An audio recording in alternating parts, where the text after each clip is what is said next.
Iba't ibang kilalang artista ang pinarangalan sa ginanap na 10th World Class Excellence Japan Awards. Silipin natin ang mga highlights ng espesyal na gabing ito. Let's all watch this.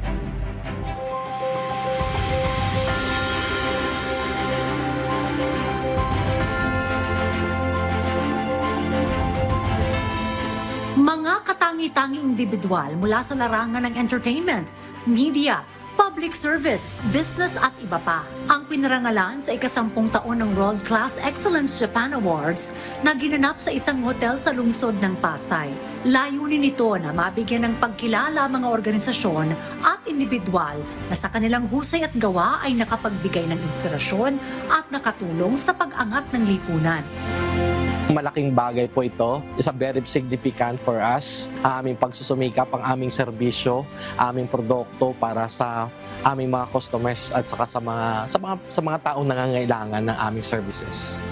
Star-studded ang gabi ng parangal dahil present dito ang ilang celebrities upang personal na tanggapin ang kanilang award. Kabilang narito sina Mon Confiado, Angel Aquino, Rio Locsin, Sid Lucero, Aramina, Katrina Halili at marami pang iba.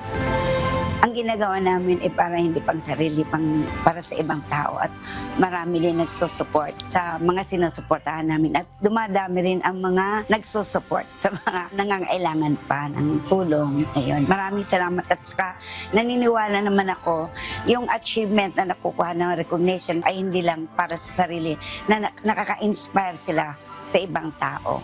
Nakatanggap rin ng parangal ng gabing iyon ang Rise and Shine Pilipinas bilang Outstanding Morning Show of the Year at kinilala rin bilang Outstanding TV Network of the Year ang People's Television Network. On behalf of People's Television Network and our morning show, Rise and Shine Pilipinas, we are thankful and grateful to receive this award.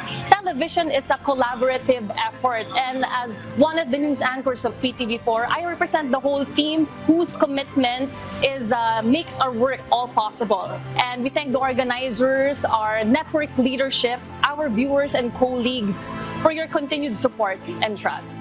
Ngayong taon, ang benepisyaryo ng World Class Excellence Japan Awards ay ang Voice of an Angel Foundation, isang NGO na nagbibigay ng educational assistance at scholarship program.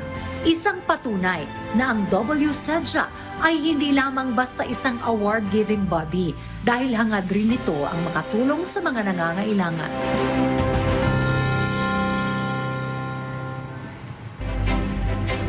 Maraming salamat po, WSEDJA, sa parangal na ito. Lubusan pa po kaming maghahatid ng good vibes tuwing umaga para sa inyo, mga ka-RSP.